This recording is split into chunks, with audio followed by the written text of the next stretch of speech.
Queridos, vamos abrir a palavra de Deus. Eu quero iniciar lendo apenas um versículo da palavra do Senhor. Mas eu gostaria que você que está com a sua Bíblia, permanecesse com a Bíblia aberta ou com o seu aplicativo também acompanhando cada texto que eu vou mencionar nesta noite em nome do Senhor.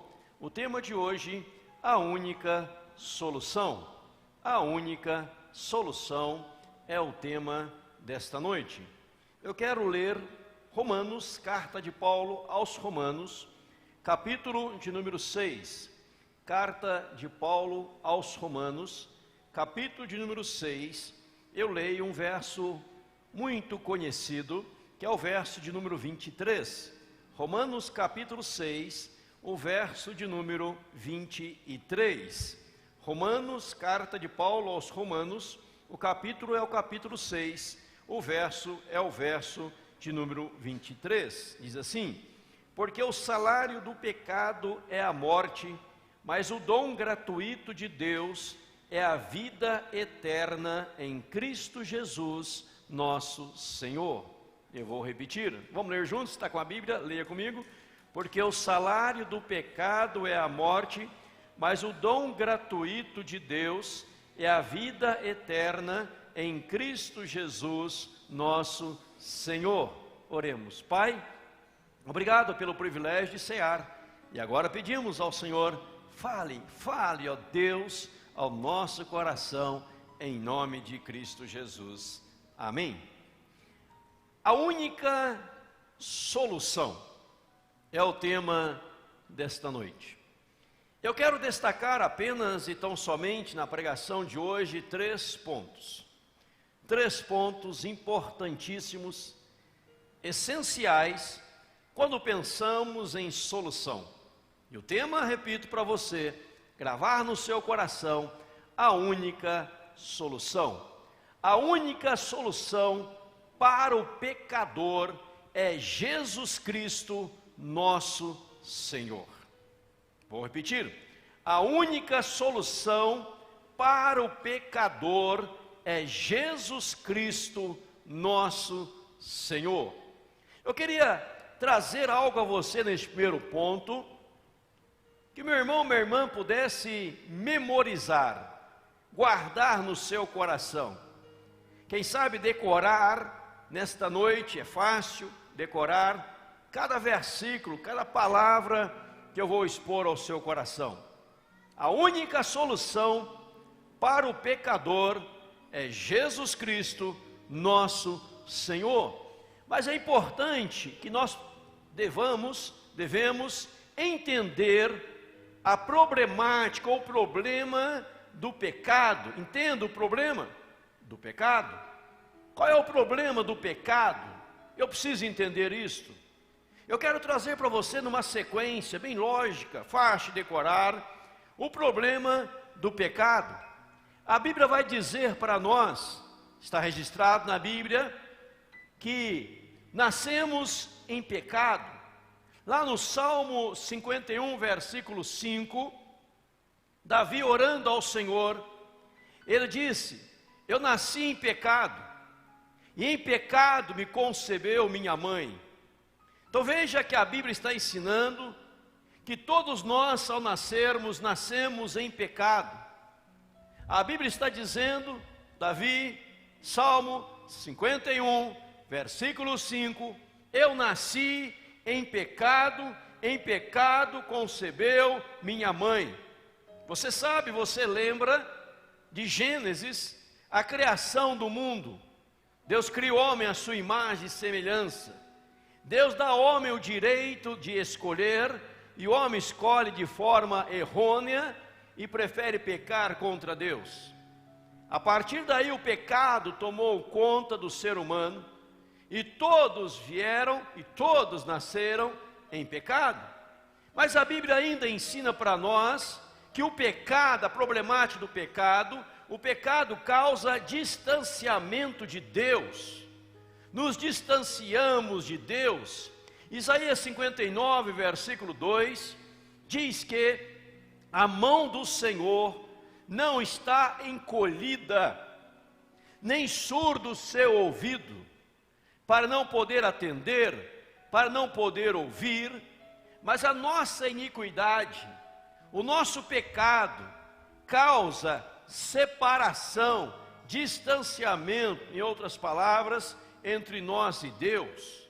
Então nós nascemos em pecado, nós nos distanciamos de Deus por causa do pecado. Alguém já chegou a dizer com muita propriedade: ou a pessoa se distancia do pecado, ou o pecado o distanciará de Deus. A Bíblia ainda traz para nós que nós estávamos mortos. Romanos 6, 23, que eu li para você aqui no início, diz que todos pecaram, todos. Romanos 3, 23, todos pecaram.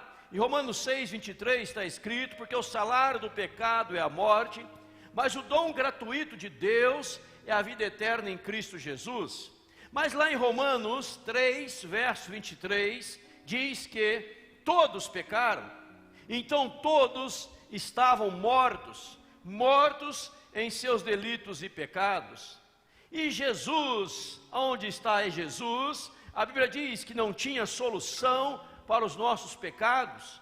Se você ler Romanos capítulo 3, versículo 10 até o verso 18, vai dizer que não havia nenhum justo sequer. Todos pecaram, todos distanciaram de Deus, não tinha nem sequer um justo, todos tomados por pecado, todos vivendo no pecado, todos abandonaram, distanciaram-se de Deus. E a solução, qual é a solução para isto? Digamos que o homem, ele viva seus 50 anos, digamos que o ano tem 365 dias, mas digamos que nesses 365 dias, ele viveu 365 dias num ano, e conseguiu 165 dias não cometer nenhum pecado, nenhum erro, nenhuma falha, e no ano ele cometeu apenas 200 pecados. Ele viveu então 50 anos, 50 vezes os 200 pecados por ano, você vai ver aí a quantidade de pecado, 10 mil pecados. Imagina um homem com 10 mil crimes, chegando diante de um tribunal, para ser julgado por um juiz realmente justo, um juiz realmente que aplica a lei, com 10 mil crimes nas costas. Como vai ser, qual será a decisão do juiz? Ele está condenado? Esta era a situação do homem diante de Deus.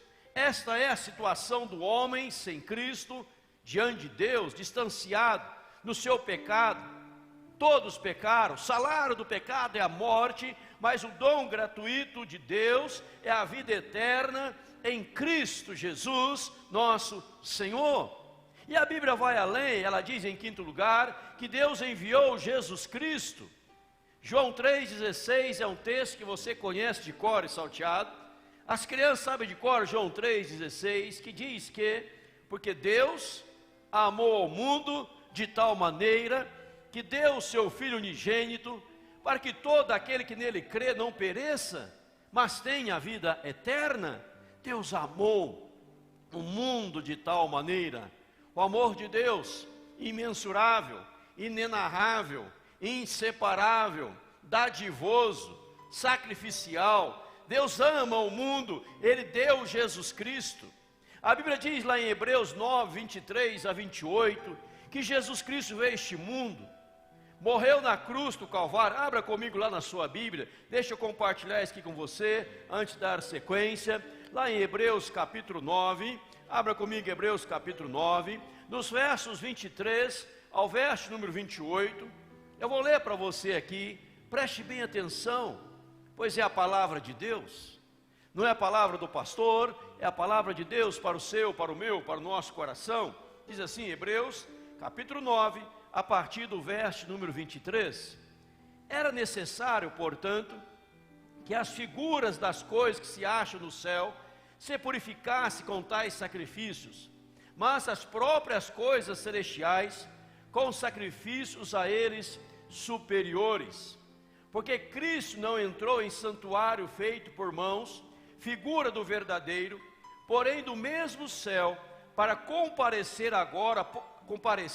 agora por nós diante de Deus, nem ainda para se oferecer a si mesmo, veja aí, muitas vezes, como sumo sacerdote, cada ano entra no Santo dos Santos com sangue alheio. Ora, neste caso, seria necessário que ele tivesse sofrido muitas vezes desde a fundação do mundo. Agora, porém, ao se cumprirem os tempos, se manifestou uma vez por todas, para aniquilar pelo sacrifício de si mesmo o pecado.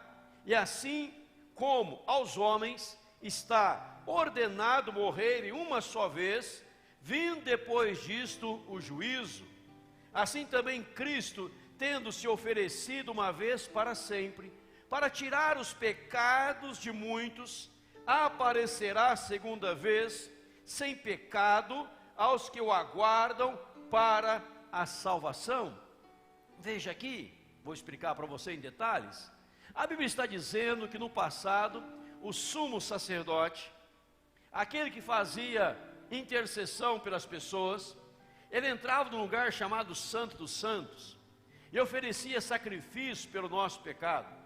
Ele entrava uma única vez por ano, só que ele entrava todo ano, uma vez por ano, todo ano. E quando fala de Jesus como sumo sacerdote, diz aqui que ele não vai sofrer várias vezes, mas ele sofreu uma única vez. Ele morreu na cruz do Calvário por nós, uma única vez. Ele veio este mundo por amor, morreu na cruz por amor, uma única vez. E ele não vai morrer de novo na cruz. Se você ler o livro de Hebreus, vai dizer que não há mais sacrifício, não há mais entrega. Ele fez uma única vez. Por isso que ao homem está ordenado, diz o verso 27, assim como aos homens está ordenado morrerem uma só vez, vindo depois o juízo. Ou seja, se nesta vida não teve encontro com Cristo que Deus enviou, permaneceu no pecado, não restará mais sacrifício. Jesus não está morrendo ano após ano, Jesus não está sacrificando ano após ano, ele morreu uma única vez pelos nossos pecados. Deus, ao ver a nossa situação sem solução, ele manda Jesus. E a Bíblia vai dizer que a salvação está unicamente em Cristo Jesus. João 14,6, Jesus fala: eu sou o caminho, a verdade e a vida, ninguém vem ao Pai senão por mim. Hebreus capítulo 10, versos 19 a 24, não vou ler, mas está escrito que agora, graças a Jesus Cristo, o nosso Salvador, nós temos livre acesso a Deus. Veja que o pecado nos distanciou de Deus, mas Jesus Cristo, solução de Deus, nos reaproximou do Senhor. E agora você pode orar, agora você pode falar com Deus, agora você pode dobrar o seu joelho. Você não precisa de um outro mediador, a não ser o Espírito Santo, a não ser a Jesus Cristo. Você pode agora chegar diante de Deus. Você não precisa do sacerdote, você não precisa de um sacrifício. Jesus morreu na cruz para a nossa salvação. Hebreus 9, 28 diz, eu repito, assim também Cristo, tendo se oferecido uma vez, para sempre, para tirar os pecados de muitos, aparecerá segunda vez, sem pecado, aos que o aguardam para a salvação. Você lê o verso 28, capítulo 9 de Hebreus, você fala: mas pastor, eu não estou entendendo, eu quero entender melhor. O versículo 28 diz, eu repito, guarde, assim também Cristo, tendo se oferecido uma vez para sempre, vírgula, para tirar os pecados de muitos, não diz de todos, mas de muitos. Mas ele não morreu para tirar os pecados de todos, não. Ele não morreu para salvar todos, não, porque ele sabe que muitos são de rejeitá-lo. Ele não morreu para salvar toda a humanidade, ele morreu para salvar aqueles que se rendem a ele. Pois se ele tivesse morrido com o propósito de salvar toda a humanidade, e se toda a humanidade não é salva, então a sua morte foi em vão. E a morte dele não foi em vão, porque ele morreu sabendo daqueles que haveria de aceitá-lo como Senhor e Salvador de suas vidas, em nome de Jesus. Entenda isso. Eu vou falar novamente, talvez você se perdeu nas minhas palavras. Cristo morreu para salvar todos? Não. Porque se ele tivesse morrido para salvar todos, todos são salvos? Não. Se ele morreu para salvar todos, e se todos não são salvos, a sua morte foi inútil, a sua morte foi em vão, a sua morte não foi suficiente para salvar todo mundo. Então ele morreu para salvar aqueles que ele sabia que realmente haveria de aceitá-lo como Senhor e Salvador, que não haveria de rejeitá-lo. Mas aqueles que rejeitam a Cristo estão perdidos. E o texto está dizendo que ele morreu uma única vez para tirar os pecados de muitos. Todo aquele que diz: Jesus, eu te recebo no meu coração, eu entrego minha vida para o Senhor, este tem os seus pecados perdoados, lavados, regenerados, em nome de Jesus. Amém, irmãos? Entenda bem, isso é muito profundo, embora eu estou tentando explicar da maneira mais simples, mais fácil de entender, sem usar termos teológicos. Esta é a verdade da Bíblia, e você precisa guardar essas 6 sequências aqui que eu coloquei de baixo para cima. Nós nascemos em pecado, o pecado nos distancia de Deus, nos gera morte. Não há outra solução para nós, estamos perdidos, mas Deus envia Jesus e a salvação está em Jesus. E quando ele estava pregado naquela cruz, e quando eu olho para a cruz de Jesus, quando eu olho para a cruz, eu vejo 2 coisas importantíssimas na cruz. A primeira coisa importante que eu vejo na cruz, ao olhar para a cruz, é a seriedade do pecado. O pecado é tão sério, o pecado é tão profundo, que ele causou a morte de Jesus Cristo lá na cruz. Não tinha outra solução. Não era você praticar algumas coisas ou deixar de fazer outras. Não tinha solução. Jesus, Filho de Deus, unigênito, poderoso, primogênito, ele abriu mão da sua glória, ele esvaziou a si mesmo, ele veio a este mundo, e ele, o Filho de Deus, naquela cruz ele morreu. E por que ele morreu na cruz? Porque o pecado é muito sério, só poderia ser satisfeito a justiça de Deus através da morte de um homem santo, sem pecado, de um homem puro. Ele tomou sobre si todo o nosso pecado. Ao olhar para a cruz, nós não podemos banalizar a mensagem da cruz. Nós não podemos banalizar, não podemos desprezar, não podemos humilhar, não podemos deixar de lado, mas dizer: olha a seriedade do pecado. Quem morreu na cruz não foi um Zé Ninguém, quem morreu na cruz não foi um apóstolo, não foi um profeta, não foi uma mulher, quem morreu na cruz foi Jesus. Quem é Jesus? O Filho de Deus. Só que ao 3º dia ele ressuscitou e vivo está, mas ele não vai morrer de novo. Você que não quer aceitar a Cristo, alguém não quer aceitar a Cristo, ele não vai morrer de novo. A Hebreus está dizendo uma única vez. O sacerdote fazia de ano em ano, mas Jesus uma única vez, e agora virá o juízo de Deus para todo aquele que não o quis. Então ele morreu, a solução de Deus, a seriedade do pecado e a solução de Deus para as nossas vidas. E Paulo, dizendo com maneira bem clara, ele diz em Gálatas 6,14: mas longe esteja de mim gloriar-me senão na cruz de nosso Senhor Jesus Cristo, pela qual o mundo está crucificado para mim e eu para o mundo. Paulo diz, Gálatas capítulo 6, verso 14: longe de mim, que mais longe esteja de mim gloriar-me senão na cruz de Cristo. E o prazer do apóstolo Paulo, meu irmão, minha irmã, era pregar, era anunciar o evangelho da cruz de Cristo.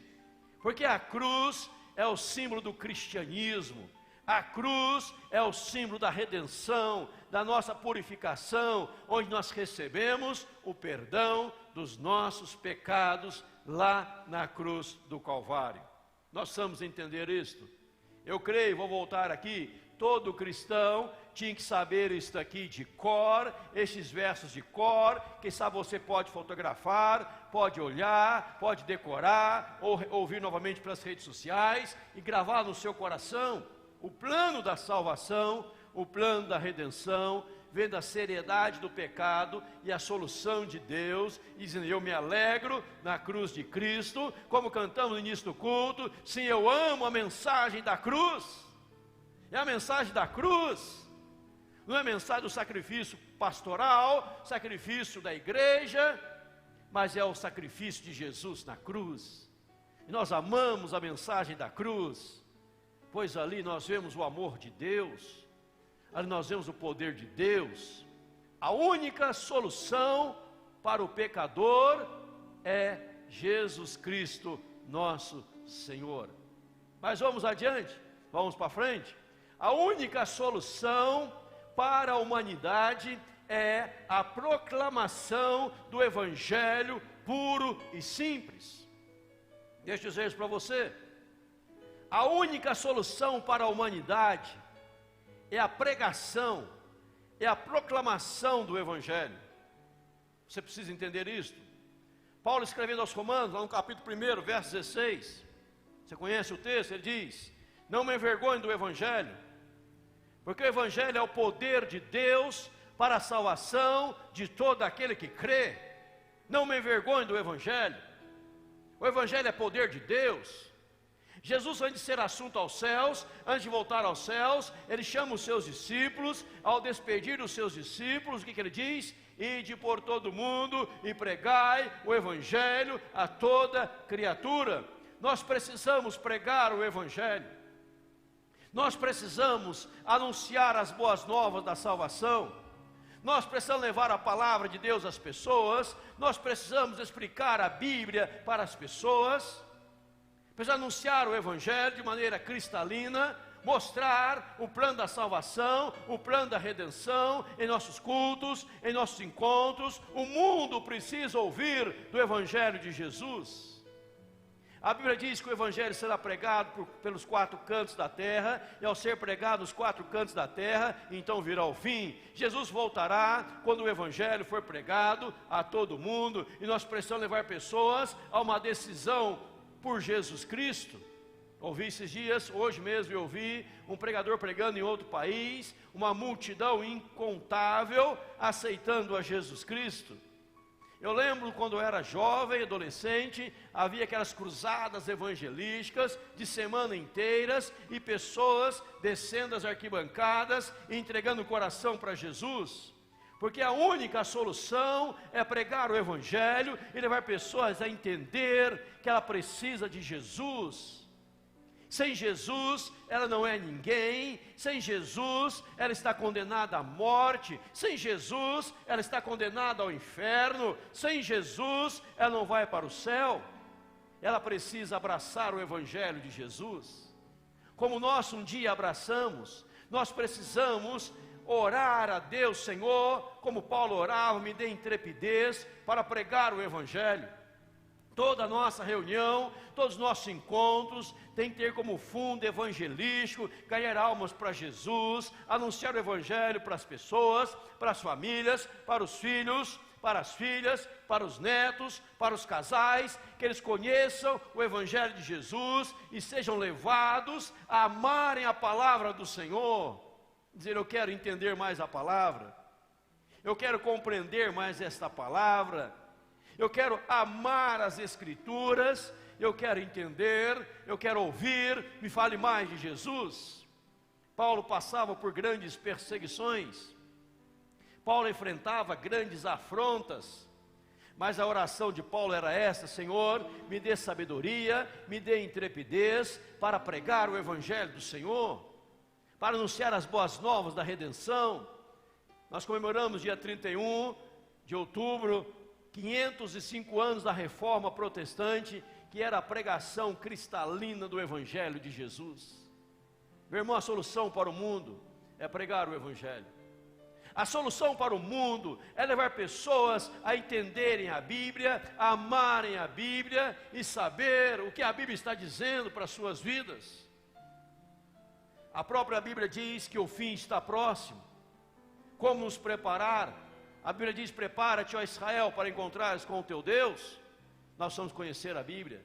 Qual é então a solução para este mundo? A solução para o mundo, meu irmão, minha irmã, é a pregação do Evangelho de Deus, a mensagem das boas novas. E a grande pergunta é: a quem você tem pregado, a quem você tem ministrado, a quem você tem falado das boas novas de Jesus? Eu repito, Jesus disse: ide por todo mundo e pregai o Evangelho a toda criatura. As crianças precisam ouvir do Evangelho, os adultos precisam ouvir do Evangelho, todos precisam ouvir do Evangelho, para que conheçam Jesus. E ao conhecer a Cristo, elas serão purificadas, elas serão transformadas pelo poder do Evangelho, e o poder do Evangelho irá transformá-las.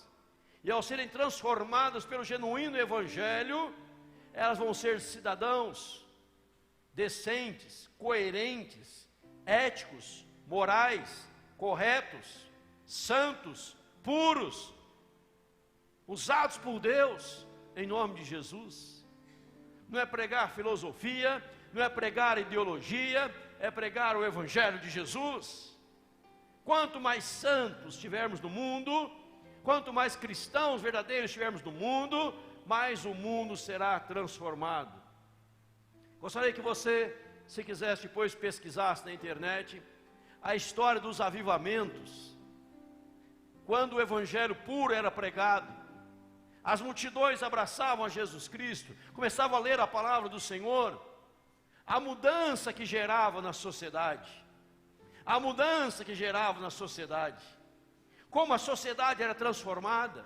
Quer ver uma sociedade mudada? Prega o Evangelho, prega Jesus, anuncia Jesus, para que as pessoas abracem a Jesus Cristo, para a glória de Deus, para que elas digam: eu estou sendo iluminado pela palavra, eu estou sendo inspirado pela palavra, estou dizendo: só Jesus pode mudar a sua vida, só Jesus pode mudar a sua família, só Jesus pode mudar o seu filho, a sua filha, o seu neto, a sua neta. Só Jesus, só Jesus. E as pessoas precisam ouvir do Evangelho de Jesus, ouvir para onde elas estão indo sem Jesus. E ao entender o que pode acontecer, elas vão abraçar o Evangelho. O Evangelho é o poder de Deus para a salvação de todo aquele que crê. Aquele que crê, ele é transformado. Aquele que crê, recebe poder de Deus. Eu creio muito no poder do Evangelho. E muitas vezes, quando estamos pregando, coisas extraordinárias estão acontecendo no mundo espiritual, no mundo material, no coração, na alma, na vida das pessoas. Há um tempo atrás, fui pregar numa igreja, a convite aniversário de uma igreja. Eu fui lá, foi um culto muito abençoado e abençoador. Preguei uma mensagem, como eu sempre prego, simples, objetiva, pois fui embora, na segunda-feira. Anos depois, voltava àquela igreja como convidado novamente para pregar num culto especial. E a minha alegria, para a glória de Deus, foi o pastor daquela igreja me procurou e disse: pastor, eu quero compartilhar algo com o senhor. Eu disse: pois não.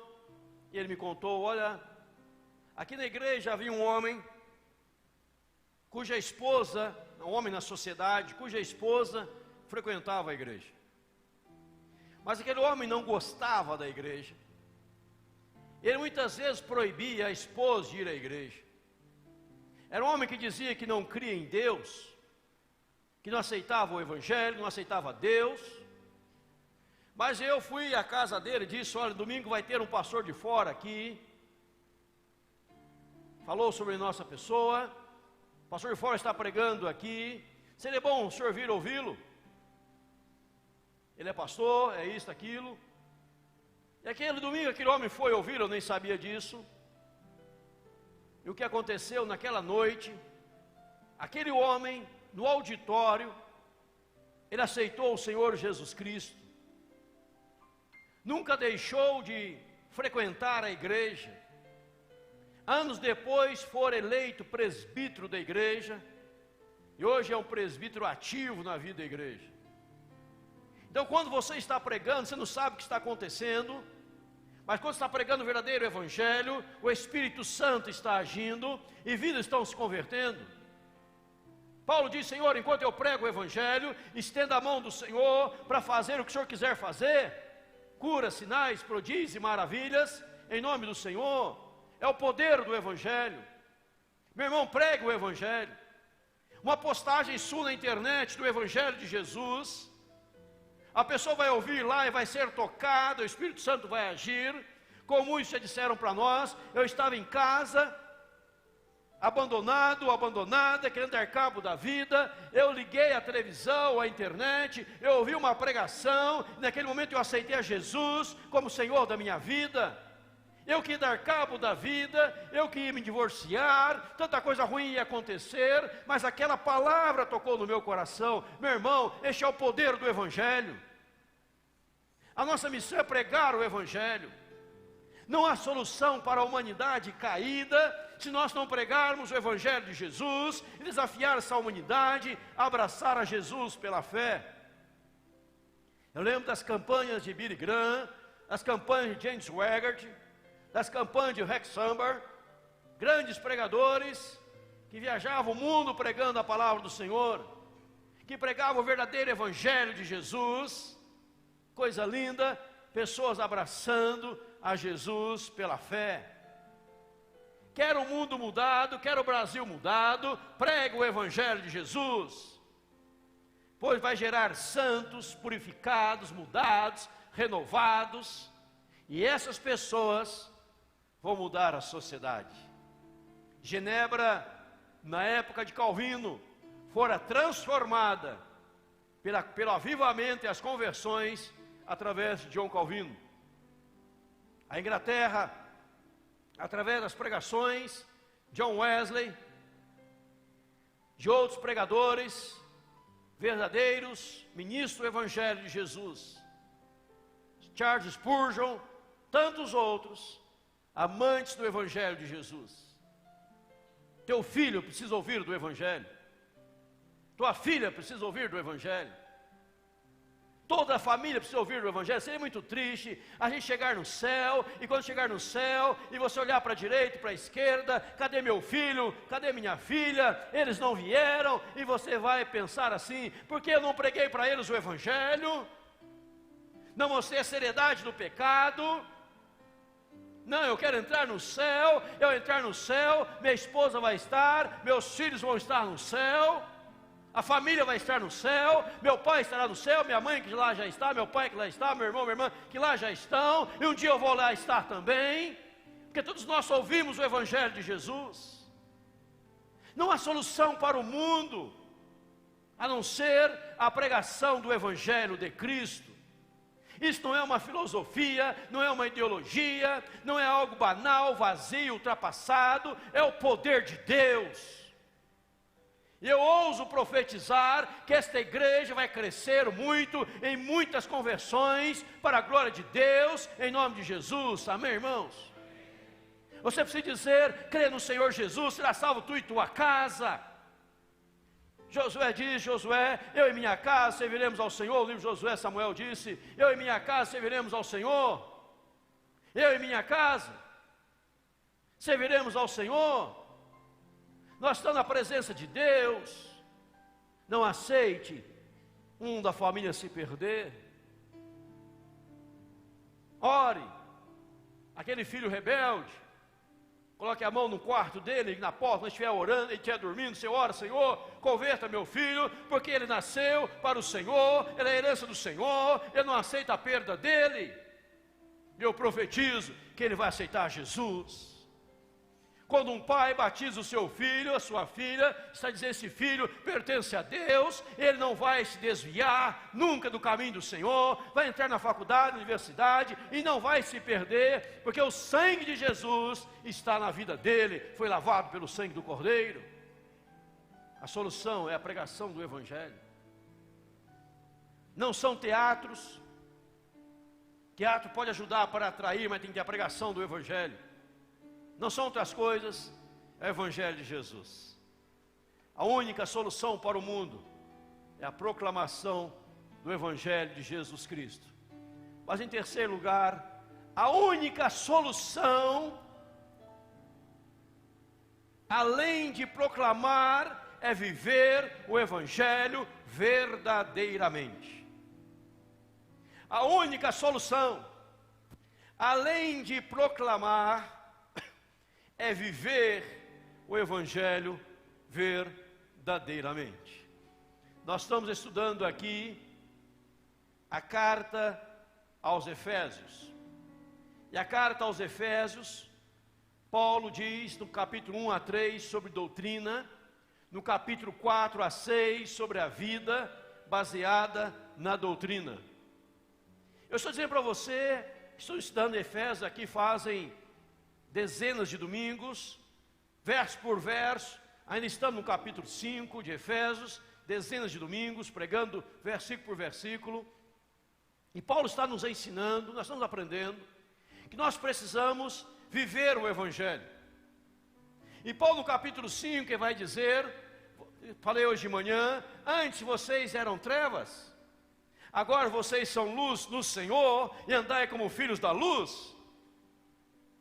Paulo diz, longe de vós, manda para fora toda amargura, toda ira, toda gritaria, facção, divisão, impudicícia, impureza, lascívia, tudo que não presta, longe de vocês, porque vocês agora são santos, e algumas coisas que não convêm a santos, e vocês são santos. E Paulo está dizendo que vocês foram lavados pelo sangue de Jesus, para viver uma vida santa. E quando Jesus escreve o Sermão da Montanha, eu prego o Sermão da Montanha que é escrito, ele diz, vós sois a luz do mundo, vós sois o sal da terra. Então eu volto aqui e digo para você, meu irmão, minha irmã, em nome de Jesus, além de proclamar, é viver o Evangelho verdadeiramente. As pessoas têm que olhar para mim e para você, e falar assim, como você é santo, você não usa palavras torpes, você não usa chocarices, você não usa gracejos pesados, você não usa coisas pornográficas, sensualidade, você vive o Evangelho, e o Evangelho brilha na sua vida, porque a glória de Deus resplandece em você. Então a solução, irmão, a única solução é nós cristãos, que já conhecemos o Evangelho, viver o Evangelho no dia a dia. Para que alguém olhe para você, ao estar vivendo o Evangelho, proclamando o Evangelho, anunciando o Evangelho, ele olha para a sua vida e fala, eu quero ser igual a você. No passado eu ouvi uma frase muito tola, uma frase muito boba, uma frase que não procede da Bíblia. E as pessoas diziam assim, talvez você tenha ouvido, não olha para mim não, sou falho, olha para Jesus. Está pregando e fala, mas não olha para mim, olha para Jesus, não para mim. Isso é errado. Você tem que dizer, olha para mim, veja Jesus em mim. Porque Paulo diz, sede meus imitadores, como eu sou de Cristo. Paulo ademoestava os cristãos a imitá-lo. Paulo pedia para averiguar se os crentes da sua época estavam vivendo como Paulo, o Evangelho de Jesus. O Evangelho não é para ser vivido no domingo à noite, o Evangelho é para ser vivido a semana inteira, o Evangelho é para ser vivido dia após dia. Você tem um brilho nos olhos do Evangelho, um pensamento cristão, uma atitude cristã, um pensamento santo, uma vida santa, porque o Evangelho chegou a você. Agora eu não posso querer mudar o mundo se eu primeiro não fui transformado pelo Evangelho. Mas quando eu fui transformado pelo Evangelho, eu posso abrir a palavra, eu posso anunciar o Evangelho e levar outros a uma decisão, porque eu aprendi sobre a doutrina, eu estou vivendo a prática da doutrina. Não adianta saber que eu sou salvo, aleluia, glória a Deus, mas agora eu tenho que viver e mostrar para as pessoas que realmente eu sou. Porque a Bíblia diz, pelos frutos conhecereis. Amém, irmãos? Somos conhecidos pelos frutos. Por isso Paulo fala aos Efésios, capítulo 4, aquele que mentia, não minta mais, porque agora você é um cristão. Aquele que furtava, não furte mais, antes agora você vai trabalhar para ter com que acudir, não só você, mas o necessitado. E não sai da vossa boca nenhuma palavra torpe, e sim unicamente a que for boa para a edificação, conforme a necessidade, e assim transmita graça àqueles que estão te ouvindo, porque você é santo, e por você ser santo, tem coisas que são inconvenientes para você. Tem coisas, Paulo capítulo 5 de Efésios, ele diz, tem coisas que eu não posso nem mencionar, tem coisas que não posso nem falar, tem coisas que não posso nem comentar, e as coisas das trevas eu preciso reprovar, e não aprovar, mas reprovar, como um cristão lavado pelo sangue de Jesus. Paulo está dizendo assim, em outras palavras, resumindo, vocês são diferentes. Você não pode igualar a humanidade, você é diferente. Você é o tempero para uma humanidade perdida, para levar o Evangelho e transformar. Se necessário for, você fala, mas as suas atitudes possam falar bem alto, muito mais do que a sua fala, porque você está tomado pelo Espírito Santo de Deus, em nome de Jesus. Você é um cristão. Nós queremos um mundo mudado. A mudança primeiro começa em nós, através do Evangelho. E ao sermos mudados pelo Evangelho, nós vamos proclamá-lo a outros em nome de Jesus. Há um texto na Bíblia em Êxodo que eu gosto demais, quando Moisés, ao subir ao monte para ter o encontro com Deus, ele está descendo o monte, e diz que o seu rosto resplandecia. Resplandecia. Houve até aí um erro na tradução da Vulgata, da Bíblia para o latim, do original para o latim, que Michelangelo, ao fazer a tradução, ele, ao fazer a pintura de um quadro de Moisés, Michelangelo, a tradução foi errada, a palavra hebraica Karen e Keren, que a diferença das palavras é apenas um risquinho,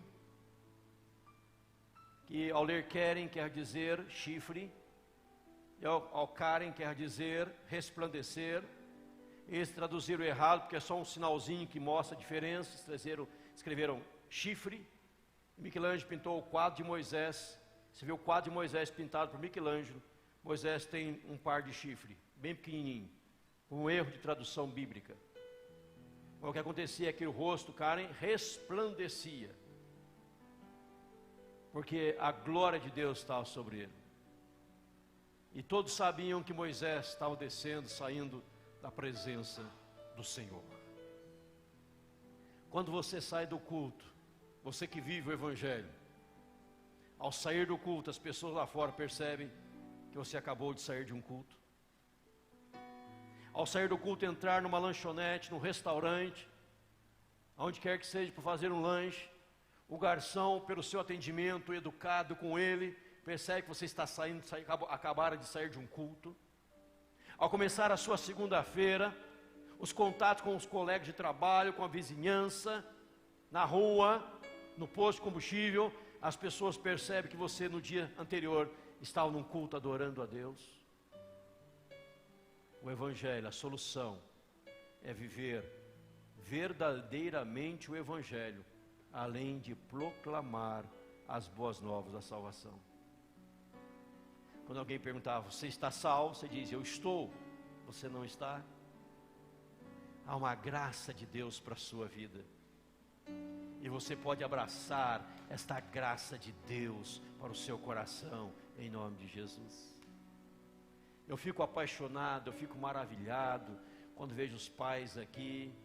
Eu sou muito observador. Quando eu vejo os pais apresentando seus filhos para o batismo, ou apresentando seus filhos para fazer sua pública profissão de fé, ou os pais que estão participando da Santa Ceia, a reverência como uns participam da Santa Ceia, pois eles são cristãos de fato e de verdade, que tem o temor e o tremor deste momento tão santo do culto sagrado, ao ler a palavra, ao meditar a palavra, ao orar ao Senhor. Irmãos, a única solução para o pecador é Jesus Cristo, nosso Senhor. A única solução para a humanidade é a proclamação do Evangelho puro e simples de Jesus Cristo. A única solução, além de proclamar o Evangelho, é vivermos intensamente e verdadeiramente o Evangelho de Jesus. Aí nós iremos influenciar outros e não sermos influenciados por outros. O Espírito Santo, a graça de Deus, o poder de Deus está sobre você. Vamos viver o Evangelho. Vamos resplandecer a luz de Cristo. E como Paulo diz aos Efésios,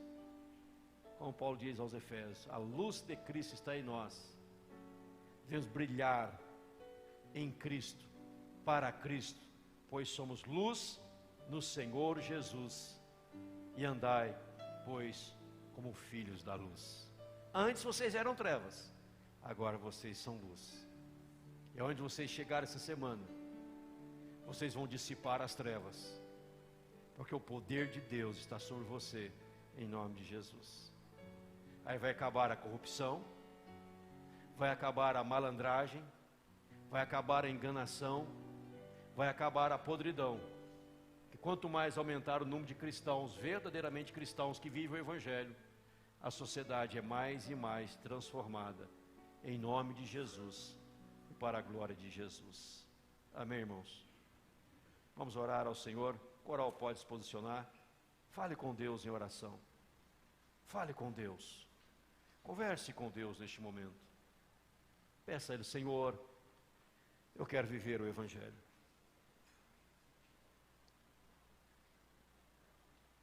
Senhor, eu quero ser luz. Eu quero ser um santo no meio de um mundo pervertido. Mas eu, como luz, eu vou dissipar as trevas e eu vou anunciar o Evangelho por meio da minha vida, no poder do Senhor, e verei vidas sendo transformadas, impactadas, em nome de Jesus.